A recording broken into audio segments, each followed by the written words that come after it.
الحمد للہ وکفا وسلام علی عبادہ الذین اصطفیٰ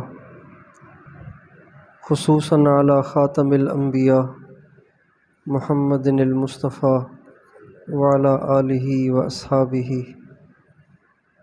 وعلی کل من آمن بہ واہتدی اما بعد۔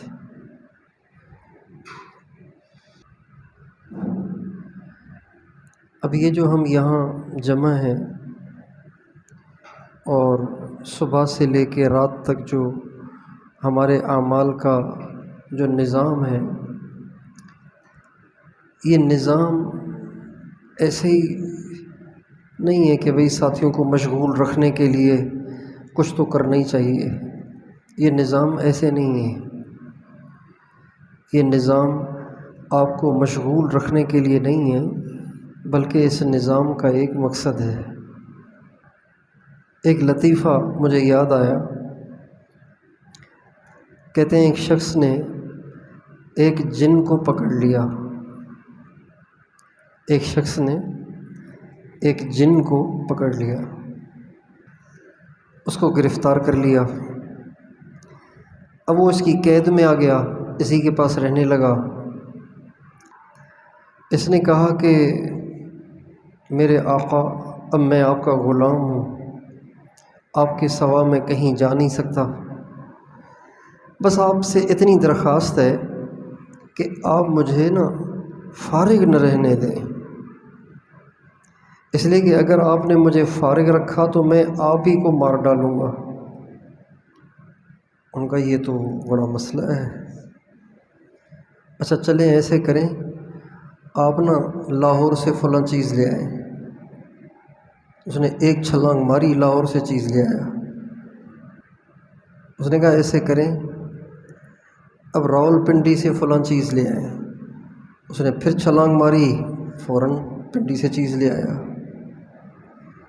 اس نے کہا ایسے کریں کہ مجھے فلاں چیز چاہیے، آپ جائیں سوات سے لے آئیں۔ اس نے ایک چھلانگ ماری، سوات کی چیز حاضر کر دی۔ یار یہ تو بڑا مسئلہ ہے۔ پھر اس نے کہا کہ ایسے کرو، تم مجھے مدینے کی کھجوروں کا شوق ہے، مدینے جاؤ، وہاں سے کھجوریں لے آؤ۔ اس نے ایک چھلانگ ماری، مدینے سے کھجوریں لے آیا۔ ایسے ہی اس سے زیادہ دور کسی اور علاقے کی کسی چیز کا مطالبہ کیا، اس نے ایک چھلانگ ماری اور وہاں سے اٹھا کے لے آیا۔ اس نے کہا مجھے فارغ نہ رہنے دیں ورنہ آپ کی خیر نہیں ہے۔ تو وہ بھی بڑا ہوشیار تھا، اس نے ایک بانس زمین میں گاڑ دیا، بانس کو زمین میں گاڑ دیا۔ ان کا آپ کی ڈیوٹی یہ ہے کہ چڑھنا ہے اور اترنا ہے، یہ آپ کی ڈیوٹی ہے، چڑھنا ہے اترنا ہے، چڑھنا ہے اترنا ہے، چڑھنا ہے اترنا ہے، چڑھنا ہے اترنا ہے۔ اب وہ گیا تھک، کتنا چڑھے کتنا اترے، جن تھک گیا۔ ان کا میرے آقا مجھے معافی، تھوڑا سا سانس لینے دیں۔ کہا نہیں تو سانس لے گا تو مجھے مار دے گا، لہذا تیری یہ ڈیوٹی ہے۔ تو یہ جو صبح سے لے کے شام تک کا نظام بنایا ہے یہ وہ نہیں ہے چڑھتے رہو اترتے رہو، چڑھتے رہو اترتے رہو تاکہ مصروف رہیں۔ ایسے نہ ہو کہ حالانکہ شاہی بازار چلے جائیں، یہاں کی جا کے جو مصنوعات ہیں اس کا تماشا کریں۔ یہ اعمال اس لیے نہیں ہے، ہر عمل کا ایک مقصد ہے۔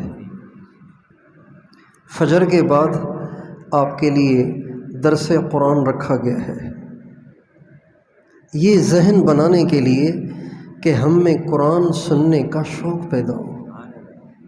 آپ یہاں سے واپس جائیں تو جا کے قرآن سیکھیں، قرآن کا ترجمہ کسی عالم سے پڑھیں اور سمجھیں کہ اللہ کیا کہہ رہا ہے۔ اللہ تعالیٰ اپنے نبی سے فرماتے ہیں نبئ عبادی، میرے بندوں کو بتاؤ، نبئ عبادی انی انا الغفور الرحیم، وَأَنَّ عَذَابِي هُوَ الْعَذَابُ الْأَلِيمُ۔ اے میرے نبی میرے بندوں کو بتاؤ کہ اللہ بڑا بخشنے والا، بڑا رحم والا، اور اللہ کا عذاب بھی بڑا سخت ہے۔ اب یہ سمجھنے کی چیزیں ہیں نا، صرف تلاوت کی چیزیں تو نہیں ہیں یہ۔ تو فجر کے بعد قرآن کی تلاوت، فجر کے بعد درس رکھا گیا ہے تاکہ قرآن سمجھنے کا شوق پیدا ہو۔ 11 بجے اکابر نے رمضان کا مہینہ کیسے گزارا ہے یہ پڑھ کے سنایا جاتا ہے تاکہ زندگی بھر جتنے رمضان اللہ ہمیں نصیب فرمائے وہ سارے رمضان اپنے بزرگوں جیسے گزارنے کا شوق پیدا ہو۔ ظہر کے بعد صحابہ کے واقعات سنائے جاتے ہیں، صحابہ کی صفات سنائی جاتی ہیں، حضور اکرم صلی اللہ علیہ وسلم کی صفات سکھائی جاتی ہیں کہ ہمارے نبی میں کیا صفات تھیں، صحابہ میں کیا صفات تھیں، کن صفات کی وجہ سے وہ اللہ کی نظروں میں اتنے اونچے ہو گئے تھے، تاکہ ہم یہاں سے صفات والے بن کر جائیں، ویسے کہ ویسے نہ بن کے جائیں، یہاں سے واپس جائیں وہی جھگڑے، وہی لڑائیاں، اور وہی بغض، وہی جدائی، وہی نفرت، اور وہی نمازوں میں بے دلی، اور وہی ساری رات سوتے رہنا، تہجد میں نہ اٹھنا، اور وہی زبان کا بے لگام ہونا، اور وہی نگاہوں کا آوارہ ہونا۔ ایسے نہ ہو، بلکہ ہم یہاں سے جائیں تو صفات کے ساتھ متصف ہو کے جائیں، یہ مقصد ہے۔ عصر کی نماز کے بعد ختم خواجگاں رکھا گیا ہے تاکہ ہمیں عادت پڑ جائے کہ روزانہ ہم اپنے بزرگوں کو جو دنیا سے چلے گئے ان کو ایصال ثواب کریں، اس لیے کہ ان کے ہم پہ احسانات ہیں۔ من لم یشکر الناس لم یشکر اللہ، جو انسانوں کا شکر گزار نہیں بنتا وہ اللہ کا بھی شکر گزار نہیں بن سکتا۔ تو روزانہ ہمیں بزرگوں کو ایصال ثواب کرنے کی عادت پڑے تاکہ زیادہ سے زیادہ ان کے فیوز ہمیں حاصل ہوں۔ عشاء کی نماز کے بعد ہم کپڑا بچھا کے درود پڑھتے ہیں تاکہ ہمیں درود پاک کثرت سے پڑھنے کی عادت ہو۔ اپنے گھروں میں اپنی عورتوں کو، مردوں کو، بچوں کو روزانہ بٹھا کر درود پڑھانے کی عادت ہو۔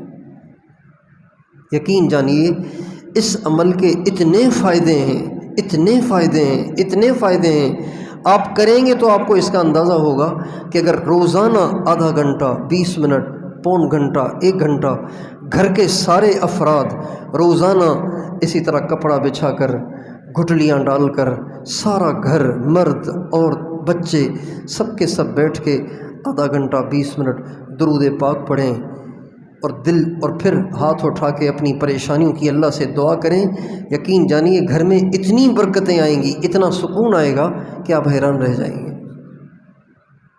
یہ سارا جو شیڈول بنا ہوا ہے نا، یہ زندگی کا حصہ بنانے کے لیے ہے۔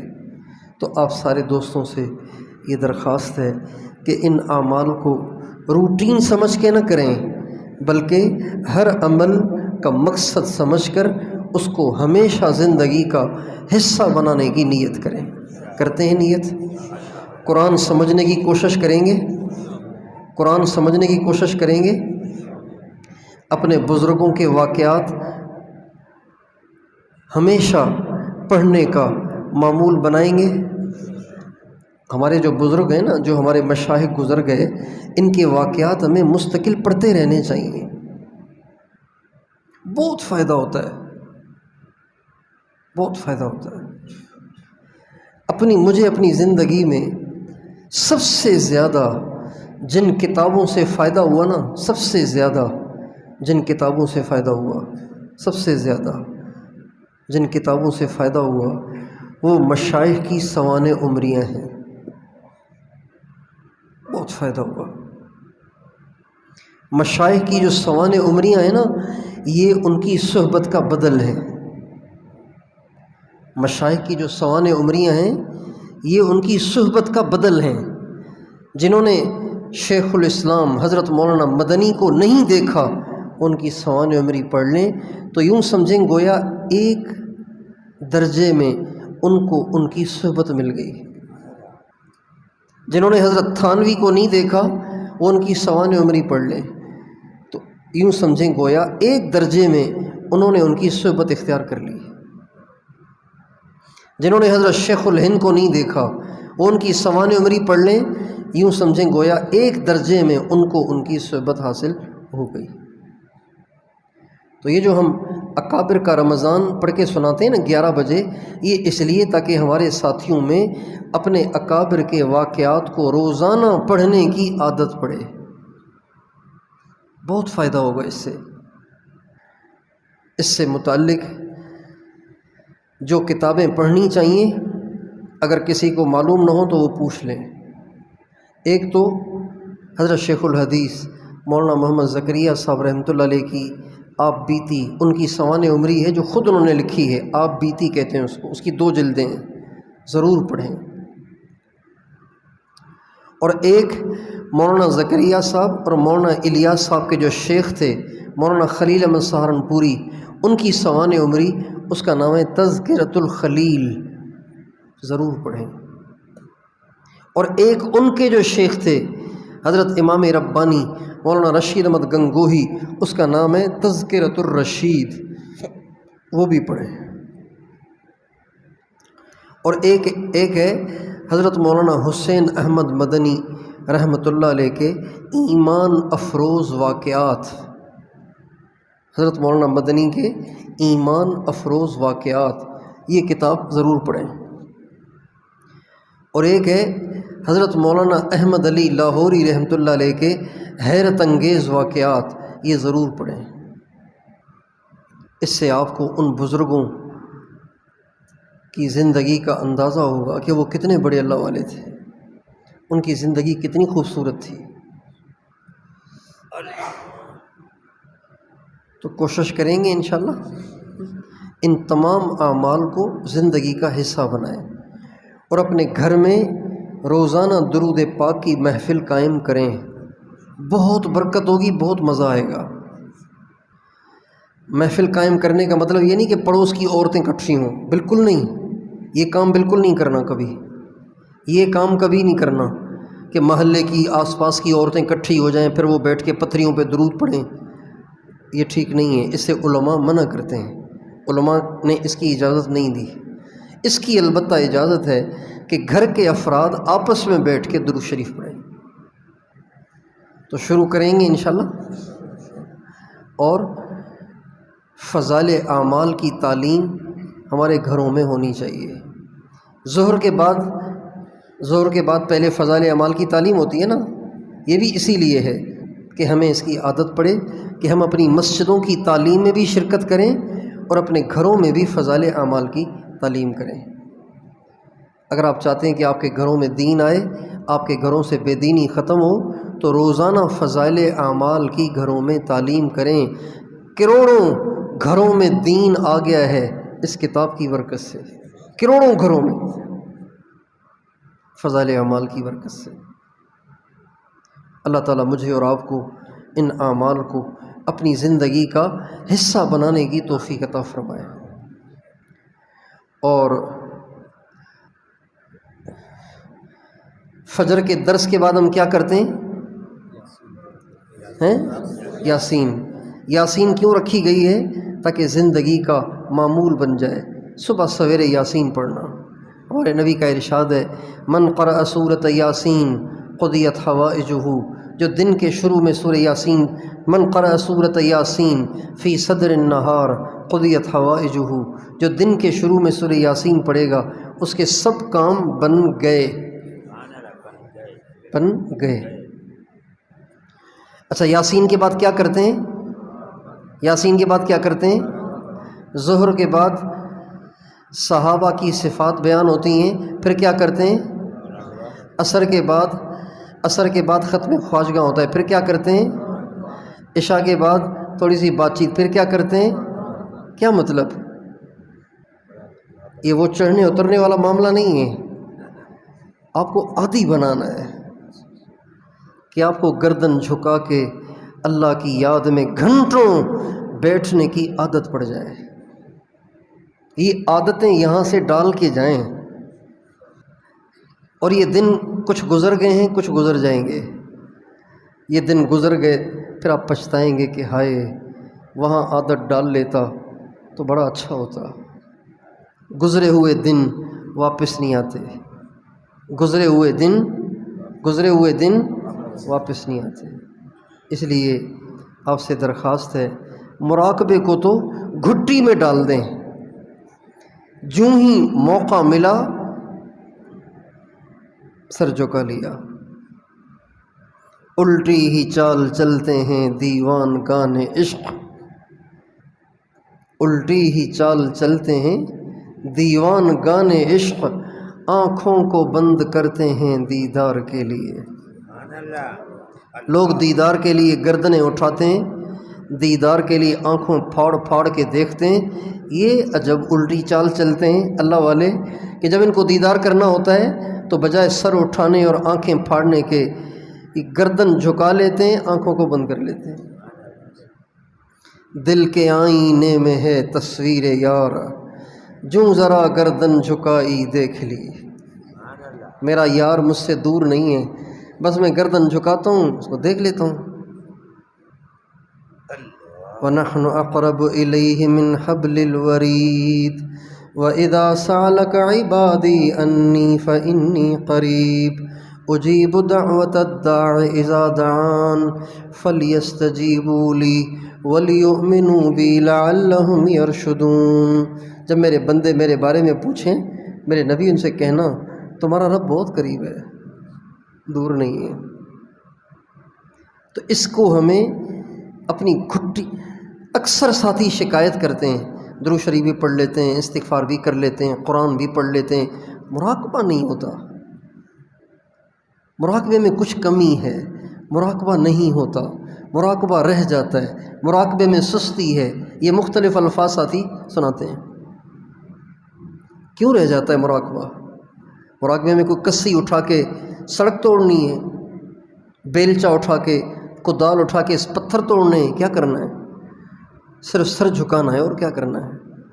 لیکن سر جھکا کے اللہ سے لو لگانے کو کیوں نہیں دل کرتا؟ اس لیے کہ گناہ کر کر کے اللہ سے وحشت ہو گئی ہے. گناہ کر کر کے اللہ سے وحشت ہو گئی ہے. ایک وہ شخص جس سے آپ کی طبیعت ہی نہیں ملتی، آپ کا اس سے مزاج ہی نہیں ملتا، آپ کی اس سے طبیعت ہی نہیں ملتی، وہ اگر آپ سے کہے آپ سے تنہائی میں بات کرنی ہے، آپ کہیں یار ابھی تو مجھے ذرا کام ہے، آپ کہیں گے نہیں کہیں گے؟ ٹال دیں گے نا، ٹرکھا دیں گے نا اس کو. پھر کسی اور موقع پہ یار مجھے آپ سے تھوڑی سی بات کرنی ہے، اس سے ہے بڑی انبن، بالکل طبیعت نہیں ملتی، دل کرتا ہے لگا دوں اس کو، دیکھتے ہی اس کے چہرے پہ ایک لگا دوں، ایسی اس سے نفرت ہے. اب وہ کہہ رہا ہے یار آپ تھوڑا سا ٹائم دیں، آپ سے الگ سے ملنا ہے، آپ پھر ٹرکھا دیں گے. تو جب کسی سے وحشت ہو جاتی ہے نا تو تنہائی میں ملنے کو اس سے دل نہیں کرتا. جس سے محبت ہو جائے تو دل کرتا ہے یہ لوگ جائیں ذرا میں اکیلے میں ان سے بات کر لوں. جب محبت ہو جاتی ہے نا تو دل کرتا ہے دنیا آگے پیچھے ہو جائے تاکہ ہم اور یہ اکٹھے ذرا تھوڑی دیر بیٹھیں. جس کو اللہ سے جتنی محبت ہوگی وہ اتنا زیادہ خلوت میں بیٹھنے کو کی خواہش رکھے گا. اور جب اللہ سے محبت نہیں ہوتی دل گناہ کر کر کے سیاہ ہو جائے گا تو پھر دل ہی نہیں کرے گا. اس لیے آپ سب سے درخواست ہے یہاں سے مراقبہ لے کر جائیں. کیا لے کے جائیں گے یہاں سے؟ آپ کے گھر والے پوچھیں گے بیٹا تم حالہ گئے تھے تو وہاں کے پائے بڑے مشہور ہیں، چارپائی کے جو پائے ہوتے ہیں نا وہ بڑے مشہور ہیں، پورے ملک میں جاتے ہیں یہاں کے پائے ہیں، چارپائی والے پائے، کھانے والے پائے نہیں. کھانے والے پائے بھی یہاں مشہور ہیں چونکہ یہ سارا محلہ قریشیوں کا ہے. جس محلے میں آپ بیٹھے نا یہ محلہ قریشیوں کا ہے، کسائیوں کا ہے. تو یہاں کے پائے بھی بڑے مشہور ہیں. یہاں والے اللہ کے فضل سے، اللہ کے کرم سے ناشتے میں بھی پائے کھاتے ہیں، کوئی مر جائے پھر بھی پائے کھاتے ہیں. تو گھر والے کہیں گے کہ بھیا آپ حالہ گئے تھے وہاں کے پائے بڑے مشہور ہیں، تو کہتے ہیں میں تو وہاں سے مراقبہ لایا ہوں. بھئی حالانکہ کھدڑ بڑی مشہور ہے، یہاں کی کھدڑ مشہور ہے، پورے ملک میں جاتی ہے بلکہ پوری دنیا میں جاتی ہے، حالہ کا کھدڑ، حالہ کی اجرک، حالہ کی کاشی ٹائل،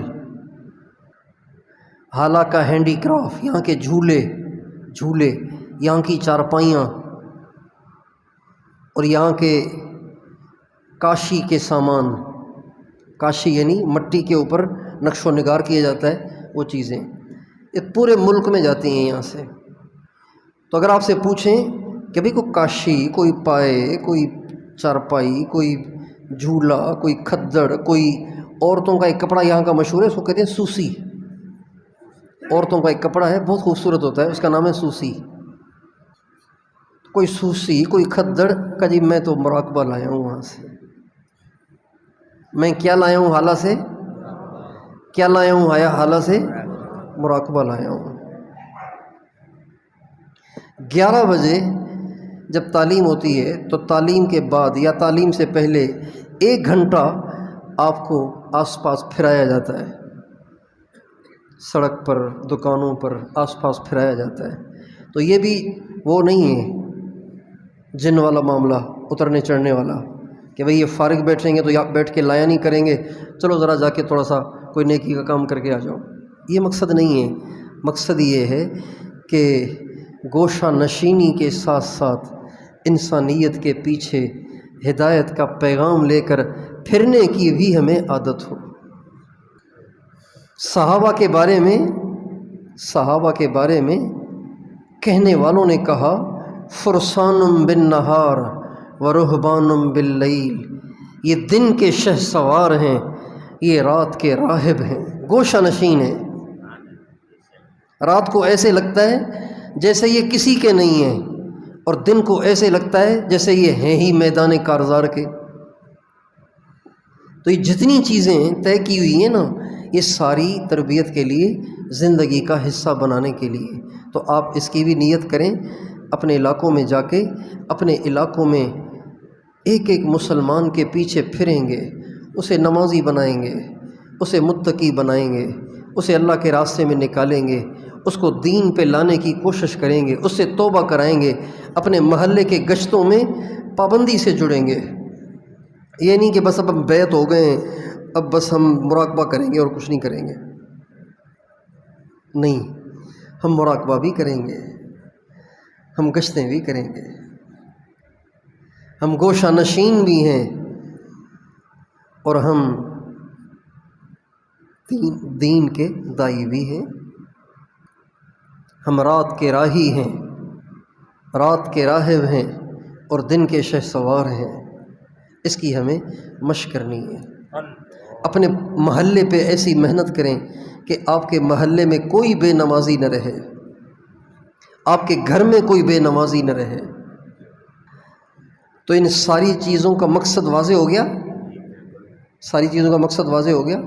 تو اب ان سارے اعمال کو اپنی زندگی کا حصہ بنائیں گے۔ قرآن بھی سیکھنا ہے، یاسین بھی پڑھنی ہے، اشراق بھی پڑھنا ہے۔ عام طور پہ لوگ رمضان میں فجر پڑھ کے سو جاتے ہیں، ہم آپ کو سونے دیتے ہیں؟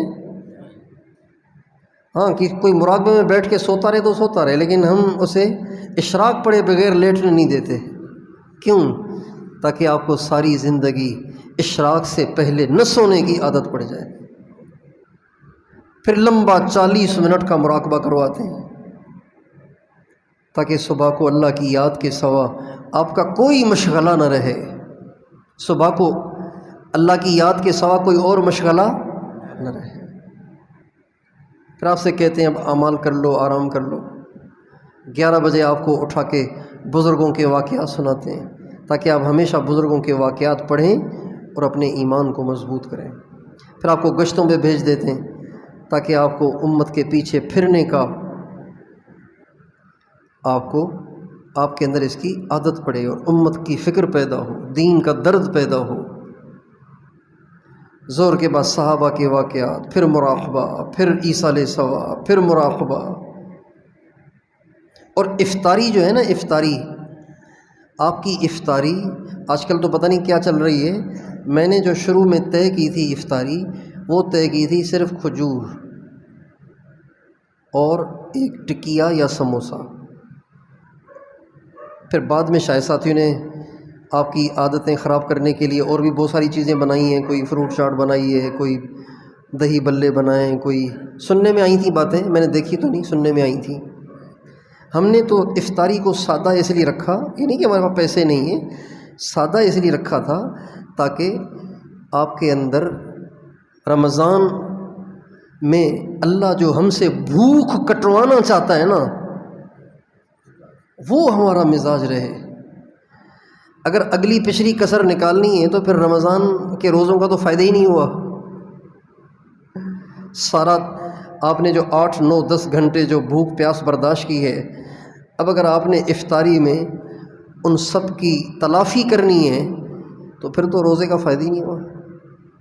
تو اس لیے ہم نے آپ کی افطاری کو سادہ رکھا تاکہ آپ کو ہمیشہ افطاری سادہ کرنے کی عادت ہو۔ میں بتایا نا، یہ سارا جو نظام ہے نا، یہ نظام وہ نہیں ہے اترنے چڑھنے والا، یہ اس کے ہر چیز کے پیچھے کوئی حکمت تھی جس کی بنیاد پہ یہ سوچا گیا۔ ہمارا یہاں پیر کے دن مجلس ہوتی ہے، پیر کے دن مجلس ہوتی ہے تو خدمت کا کام ہمارے بھائی عاشق صاحب سنبھالتے ہیں، پکانے کا کام بھائی عاشق صاحب سنبھالتے ہیں۔ اب یہ بیچارے ہیں قریشی، اور قریشی قوم جو ہے نا وہ کھانے میں بڑا، ان کو اللہ نے بڑا ملکہ دیا ہے، کھانے کا، کھانا کھانے کا بڑا ملکہ دیا ہے اللہ نے ان کو۔ یعنی ان کے کھانے چٹپٹے چٹخارے، ان کو ناشتے میں بھی بڑے کا گوشت چاہیے ہوتا ہے، ناشتے میں بھی بڑے کا گوشت۔ تو اب یہ کھانے پکاتے ہیں نا، جتنے کھانے پکاتے ہیں یہ پہلے پکاتے تھے بالکل ایسے جیسے کوئی حیدرآباد کے کسی بڑے ہوٹل کی کڑھائی اور قورمہ۔ تو میں نے سال ہا سال ان پہ متھا ماری کر کے ان کو یہ بات سمجھانے کی کوشش کی ہے کہ بھائی یہ خانقاہ کا کھانا ہے، خانقاہ کے کھانے سادے ہوتے ہیں۔ اگر آپ یہاں آنے والے مہمانوں کو عیاشی کرائیں گے تو پھر لوگ اللہ اللہ کرنے نہیں آئیں گے، لوگ آپ کے قورمے کھانے آئیں گے۔ تو یہ کوئی سیلانی کا دسترخوان تھوڑی ہے، یہ تو خانقاہ ہے، خانقاہ کا کھانا سادہ ہوتا ہے۔ تو مشکلوں سے جا کے انہوں نے کھانے کو کچھ سادہ کیا ہے، ابھی بھی پورا سادہ نہیں کیا، کچھ سادہ کیا ہے۔ تو بس یہ سارا جو نظام ہے یہ صرف اس لیے بنایا ہے، اللہ تعالی ہمیں اس سارے نظام کو زندگی کا حصہ بنانے کی توفیق دے، ٹھیک ہے انشاءاللہ۔ اور ہم نے تو کم کھانے کے بڑے فائدے دیکھے، سادہ کھانے کے بڑے فائدے دیکھے۔ آج سے بہت سال پہلے میں تراویح نہیں پڑھ سکتا تھا، مسلسل تراویح میں 2 دفعہ 3 دفعہ 4 دفعہ وضو ٹوٹتا تھا۔ اب اللہ کے کرم، اس کے فضل سے ظہر کے وضو سے بھی تراویح ہو جاتی ہے، الا یہ کہ میں پیشاب کرنے جاؤں یا کوئی وضو ٹوٹ جائے۔ سادہ کھانے، ہلکے کھانے کے بڑے فائدے ہیں۔ 2 کھجور، 1 کھجور، 2 کھجور۔ سموسا بھی تلی ہوئی چیز ہے نا، خالی پیٹ کو تلی ہوئی چیز موافق نہیں ہوتی، پکوڑا بھی موافق نہیں ہوتا۔ فروٹ کھا لیں،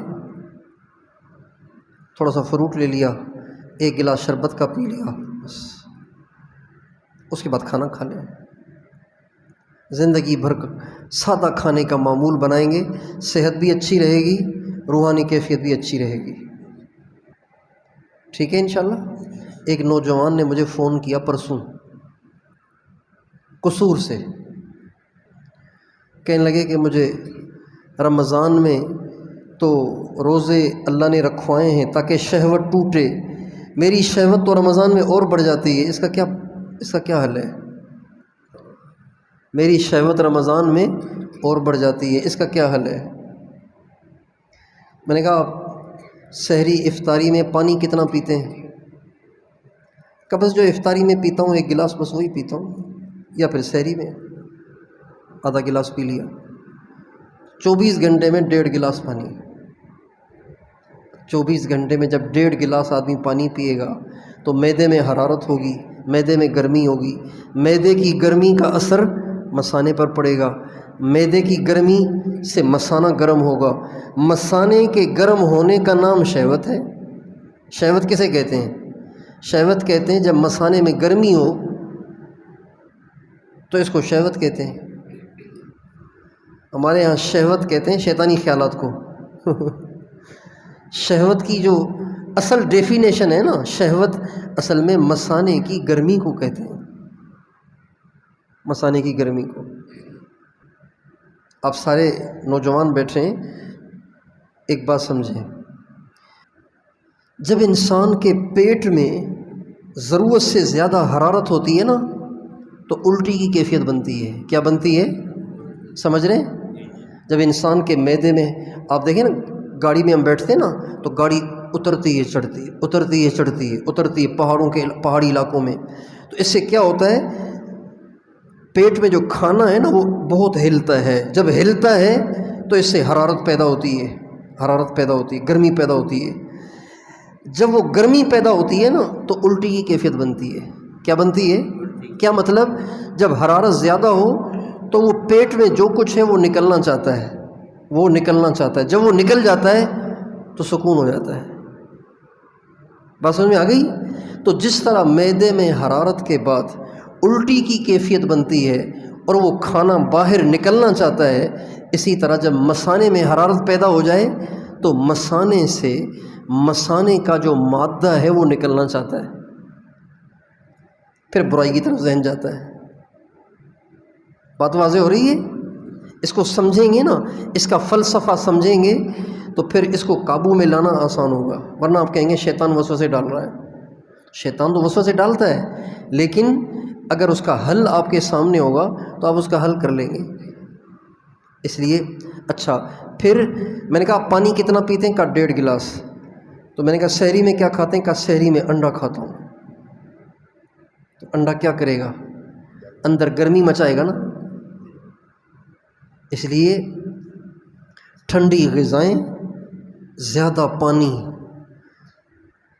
پیٹ ہلکا، انشاءاللہ اس سے شہوت بھی ٹوٹے گی، خواہشات بھی نہیں ہوں گی، وساوس بھی نہیں آئیں گے، طبیعت بھی ہلکی پھلکی رہے گی، روحانی کیفیت بھی اچھی رہے گی۔ کوشش کریں گے انشاءاللہ، اللہ تعالیٰ ہم سب کو توفیق دے۔